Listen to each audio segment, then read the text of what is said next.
اس کے بعد میرے پیاروں حضرت بی بی زینب فرماتی ہے وہ راتیں ہمارے اوپر اس طرح سے گزر رہی تھی کیونکہ میرے پیاروں اگر آپ اس کو ذہن میں رکھیے کہ ہمارے گھر میں صرف ایک میت ہوتی ہے، میرے پیاروں تسکین دینے والے کتنے ہوتے ہیں، میرے پیاروں ہمدردی جتانے والے کتنے ہوتے ہیں. ذرا آپ کربلا کے ان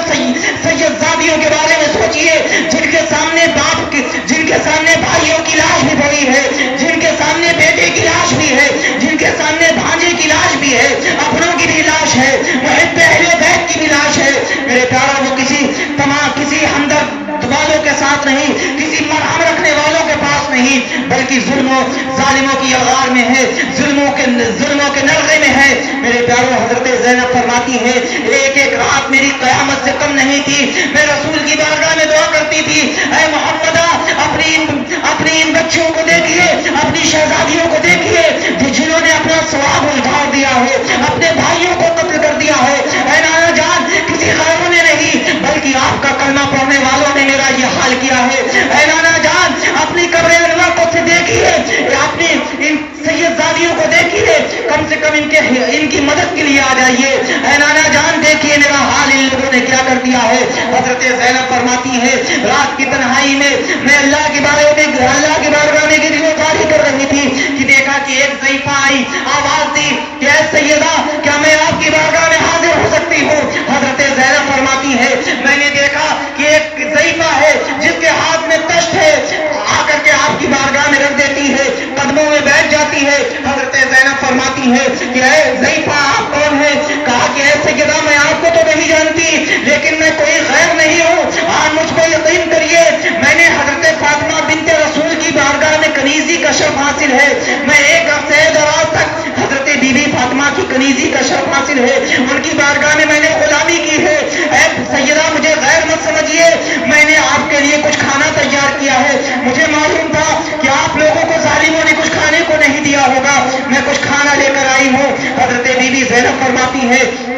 کہ اے ضعیفہ تم کس وقت حضرت سیدہ بی بی فاطمہ کی کنیزی کا شرف حاصل کیا ہے، کس وقت ان کی کنیزی میں تھی؟ کہا کہ اے سیدہ مجھ کو اتنا تو نہیں معلوم لیکن ہاں اتنا جانتی ہوں کہ اس وقت ان کی گود میں ایک چھوٹی سی بچی تھی جس کا نام بی بی زینب تھا. حضرت زینب یہ سنتی ہے کہ آپ کی آنکھوں سے آنسو جاری ہو جاتے ہیں. پھر اس ضعیفہ کو جب یہ معلوم ہوتا ہے کہ یہی وہ زینب ہے جو حضرت بی بی فاطمہ کی گود میں تھی، میرے پیاروں حضرت سیدہ زینب سے وہ ضعیفہ لپٹ جاتی ہے. حضرت سیدہ زینب فرماتی ہے اے ضعیفہ یہاں تنہائی میں اور یہاں تم نے تمام دشمنوں کے نرغے میں میری مہمان نوازی کی ہے، قسم خدا کی آج تم نے یہاں میری عزت بڑھائی ہے، آج تم نے یہاں میری مہمان نوازی کی ہے، کل بروز محشر میں تمہاری عزت بچا لوں گی، میں تم کو اپنے نانا جان کے ہاتھوں سے جام کوثر نوش کراؤں گی. میرے پیاروں وہ ضعیفہ حضرت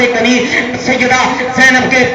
سے چپک جاتی ہے، حضرت زینب کے قدموں پہ اپنا سر رکھ دیتی ہے. میرے پیاروں اتنا روتی ہے کہ سیدہ زینب کے قدموں پہ اپنی جان نثار کر دیتی ہے. میرے پیاروں یہ قافلہ ہوتا ہوا جب کوفہ پہنچتا ہے، ابن زیاد کے پاس پہنچتا ہے تو میرے پیاروں ابن زیاد اتنی تخت لہجے میں حضرت زینب سے کہتا ہے اے زینب تمہارے سرشار اور تمہارے ظالم بھائی کا قتل ہو گیا، اس نے اللہ اس کے رسول کے ساتھ بغاوت کی تھی، اللہ نے حق کا پرچم بلند کر دیا. میرے پیاروں ایک صحابی رسول موجود تھے، کہا اے ظالم اے یزید اے ابن زیاد تو جو ہے وہ پاک نہیں ہے بلکہ تو ناپاک ابن ناپاک ہے، اور حسین کو جو تو ناپاک کہہ رہا ہے میں نے بارہا رسول کے منہ سے سنا ہے کہ حسین پاک ابن پاک ہے، حسین پاک ہے تو ناپاک ہے، تیرا خاندان ناپاک ہے. میرے پیاروں کوفہ سے جب یزید کے پاس یہ قافلہ جاتا ہے، یعنی کوفہ میں تمام ظلم و ستم کیے گئے، تمام بازار میں گھمایا گیا، حضرت سیدہ روتی رہی بلکتی رہی، لیکن میرے پیاروں ظلم و ستم کی آہ کو سننے والا کوئی نہ تھا. جب وہاں سے یزید کے پاس گیا، یعنی یہ قافلہ وہاں سے رخصت ہوتا ہوا یزید کے پاس گیا تو میرے پیاروں یزید نے جیسے ہی خبر سنی کہ امام حسین شہید ہو گئے ہیں، پہلے تو بہت خوش ہوا لیکن اس کے بعد فوراً اپنا سینہ پیٹنے لگا، رونے لگا کہ اے لوگوں تم نے یہ کیا کیا، میں نے حسین کو مارنے کو نہیں کہا تھا، میں نے قتل کرنے کو نہیں کہا تھا. میرے پیاروں افسوس ہے یہاں پہ کچھ لوگ غلطی کھا گئے، یہاں پہ کچھ لوگ دھوکہ کھا گئے اور یزید سے ہمدردی کرنے لگے کہ حسین کا قاتل یزید نہیں تھا، یزید کو تکلیف ہوئی تھی، یزید رویا تھا، لیکن میرے پیاروں حقیقت میں یہ دکھاوا تھا کیونکہ یزید جانتا تھا کہ میں نے حسین کا قتل میں نے حسین کو شہید کرا دیا ہے، اب میں مسلمانوں کے دل میں گر جاؤں گا، مسلمان مجھ پہ لعنت و ملامت کرتے رہیں گے۔ لہذا میرے پیاروں صرف یہ دنیا والوں کو دکھانے کے لیے وہ اپنا سینہ پیٹتا تھا، روتا تھا، چلاتا تھا، کیونکہ میرے پیاروں اس کا ثبوت یہ ہے اگر یزید کی جانب سے یہ نہیں تھا تو یزید جتنے بھی قاتل حسین تھے ان کو سبق سکھانا چاہیے تھا، جو قاتل حسین تھے ان کو سزائیں دینی چاہیے تھی۔ میرے پیاروں یزید نے نہ کسی کو قاتل حسین کو سزا دی، نہ کسی کو سبق سکھایا، بلکہ جو جو قتل حسین میں شریک تھا ان کے عہدوں کو بڑھا دیا گیا، ان کو منزلیں دے دی گئی۔ میرے پیاروں جب یہ لوٹا ہوا قافلہ یزید کے پاس پہنچتا ہے تو میرے پیاروں یزید امام حسین کا سر اقدس ایک تشت میں رکھا جاتا ہے۔ یزید ایک ہاتھ میں چھڑی لیے تھا، لبہائے حسین سے بے ادبی کر رہا تھا، لبے حسین سے چھڑی مارتا تھا، کہتا تھا اسی لب سے تو میری خلافت کے منکر تھے، اسی لب سے تو میری خلافت کا انکار کرتے تھے۔ میرے پیاروں وہاں پہ ایک صحابی رسول موجود تھے، کہا اے یزید، اے کمبخت ظالم، تو جانتا ہے جس کے ساتھ تو بے ادبی کر رہا ہے یہ لبے حسین کو میں نے بارہا رسول کو چومتے ہوئے دیکھا ہے، میں نے رسول کو ادب کرتے ہوئے دیکھا ہے، کم سے کم تو رسول کی تو عزت کر، کم سے کم نسبت رسول کا تو خیال کر۔ میرے پیاروں یزید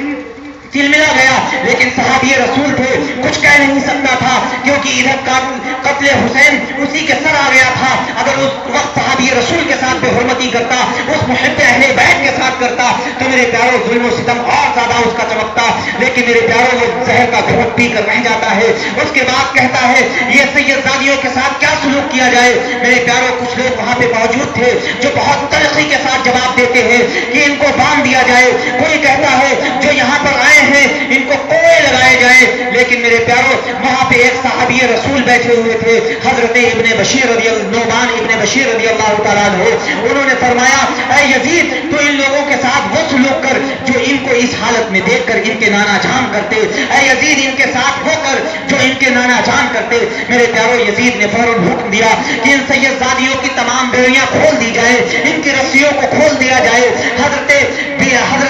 بیمار عابد کی رسیوں کو کھول دیا جائے۔ میرے پیاروں ان کی رسیاں کھول دی جاتی ہیں، حضرت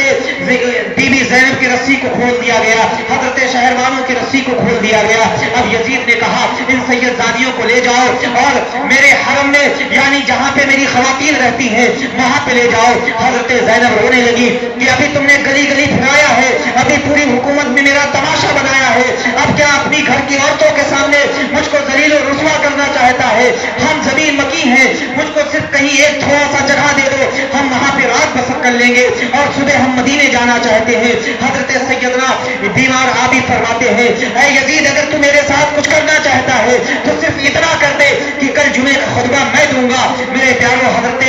بیمار زین العابدین کی اس التجا کو یزید نے فوراً کہہ دیا ہاں ٹھیک ہے، آپ امام ہیں، آپ جو کہیں گے میں تسلیم کرتا ہوں، کیونکہ میرے پیاروں یزید یہ چاہتا تھا کسی طرح سے یہ قتل حسین میرے سر سے ہٹ جائے، لیکن میرے پیاروں جو ظلم و جفا ایک مرتبہ ہو چکی وہ واپس کیسے آتی۔ میرے پیاروں حضرت سیدنا امام زین العابدین رضی اللہ تعالیٰ عنہ ایک تاریخی خطبہ دیتے ہیں، ایسا تاریخی خطبہ دیتے ہیں کہ اس میں تمام اہل بیت کے فضائل بیان کرتے ہیں، میرے پیاروں تمام یزید کے ظلم اور ستم بیان کرتے ہیں، اتنا بیان کرتے ہیں کہ تمام مسجد کے لوگ رونے لگتے ہیں۔ میرے پیاروں عنقریب تھا کہ یزید کے محل کی اینٹ سے اینٹ بچ جاتی۔ یزید نے دیکھا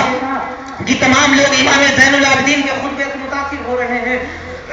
تب سب کی آنکھوں میں آنسو ہیں۔ یزید نے فوراً حکم دیا کہ اذان دے دی جائے۔ میرے پیاروں اذان کا مطلب یہ تھا کہ امام زین العابدین کو بیچ میں روک دیا جائے، ان کو فضائل و کرامات اہل بیت کے نہ بتائے جائے۔ میرے پیاروں فوراً اذان دے دی جاتی ہے، حضرت امام زین العابدین وہیں پر بیٹھ جاتے ہیں، رات گزرتی ہے۔ حضرت زینب نے فرمایا اگر تم لوگ اگر کچھ دینا چاہتے ہو تو میرے نانا جان کا کٹا ہوا سر مجھے دے دو تاکہ میں اس کو دیکھتی رہوں۔ فوراً یزید نے امام حسین کا کٹا ہوا سر ایک تشت میں حضرت بی بی زینب کو دے دیا۔ حضرت زینب اپنی گود میں رکھ کے اس کو روتی رہی، اپنی گود میں رکھ کر اس کو چومتی رہی۔ میرے پیاروں رات کس طرح سے کرتی ہے، قیامت خیز رات گزرنے کے بعد وہ مدینے کے لیے قافلہ رواں ہوتا ہے، تمام اہل بیت میرے پیاروں